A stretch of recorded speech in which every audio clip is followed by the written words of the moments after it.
அனைவருக்கும் வணக்கம். நான் தமிழ்ச்செல்வன் சண்முகராசா. நான் ரெகுலேட்டர் கனடியன் இமிகிரேஷன் கன்சல்டன்ட். நான் இன்றைக்கு ஒரு முக்கியமான விடயத்தை உங்களிடம் பரிந்துரைக்க போகின்றேன். என்னென்றா இந்த ரெஃப்யூஜி கிளைமிலே உள்ளடக்கப்படுகின்ற கதை சுருக்கம் என்று அழைக்கப்படுகின்ற நரேட்டிவ். பல பேர் நினைக்கிறாங்க தங்கள் நடந்த விஷயத்தை அவர் கதையாக எழுதினால் போதும் என்றும் அது காணும் என்று நினைக்கிறாங்க. அது உண்மையான கருத்தல்ல.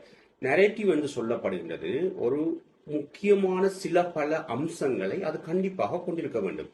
முதலாவதாக, ஏன் நீங்கள் உங்களோட நாட்டை விட்டு வெளியேற வேண்டிய நிலை ஏற்பட்டது என்பதை தெளிவாக விளக்கப்பட்டது. அதாவது என்ன நடந்தது, யார் உங்களுக்கு ஆபத்தை ஏற்படுத்தினார்கள், எப்பொழுது நடந்தது, எங்கே நடந்தது என்ற இது போன்ற பல அம்சங்களை உங்கள் கதை சுருக்கத்திலே உள்ளடக்கப்பட்டிருந்தது.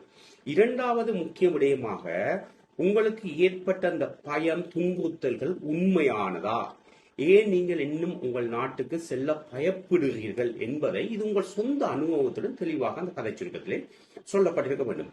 மூன்றாவது விடயமாக, உங்களுக்கு ஒரு பிரச்சனை ஏற்படுகின்றது அல்லது அச்சுறுத்தல் ஏற்படுகின்றது, ஏன் நீங்கள் அரச பாதுகாப்பு என்று அழைக்கப்படுகின்ற, உதாரணமாக நீங்கள் ஏன் பொலிசிலை முறையிடவில்லை, அவ்வாறு பொலிசிலை முறையிட்டிருந்தால் என்ன நடந்தது என்பதையும் தெளிவாக சொல்ல வேண்டும். டிசிஷன் மேக்கருக்கு இப்படியான முக்கியமான விடயங்களை தான் பார்ப்பாங்க. அடுத்த முக்கிய அம்சமாக இன்டர்னல் ஃபிளைட் ஆல்டர்னேட்டிவ் என்று சொல்லப்படுகின்றது. அதாவது இன்டர்னல் ஃபிளைட் ஆல்டர்னேட்டிவ் என்னென்றா, உங்களுக்கு ஒரு குறிப்பிட்ட இடத்திலே, குறிப்பிட்ட மாவட்டத்திலே ஒரு பிரச்சனை ஏற்பட்டுள்ளது. இலங்கையில் ஏன் வேறு சில மாவட்டங்கள் இன்னொரு இடத்திலே நீங்கள் பாதுகாப்பாக வாழ முடியாது என்பதை அங்கு விளக்கப்பட்டிருக்க வேண்டும்.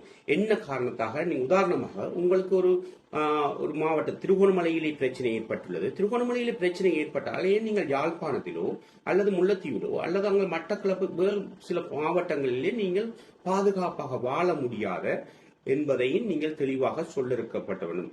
அடுத்ததாக, உங்களுக்கு திரும்பி நீங்கள் அனுப்பப்படும் அல்லது திரும்பி இலங்கைக்கு சென்றால் உங்களுக்கு என்ன விதமான துன்புறுத்தல்கள், பிரச்சனைகள் ஏற்படும் என்பதையும் சொல்லப்படும். நான் சொல்லுகின்ற கருத்துக்கள் இது முக்கியமானது. இது போன்ற இன்னும் சில அம்சங்கள் உள்ளடக்கப்பட்டிருக்க வேண்டும். நான் Tamilselvan Shanmugarasa, regulator Canadian immigration consultant, director ImmiHope Immigration Services. நாங்க 80 கோஆபரேட் அவென்யூ ஸ்வீட் 303 லொகேட் பண்ணியிருக்கிறோம். இது பல இமிகிரேஷன் தொடர்பான விடயங்களை தெரிந்து கொள்வதற்கு என்னை ஃபாலோ பண்ணி வைத்துக் கொள்ளுங்கள்.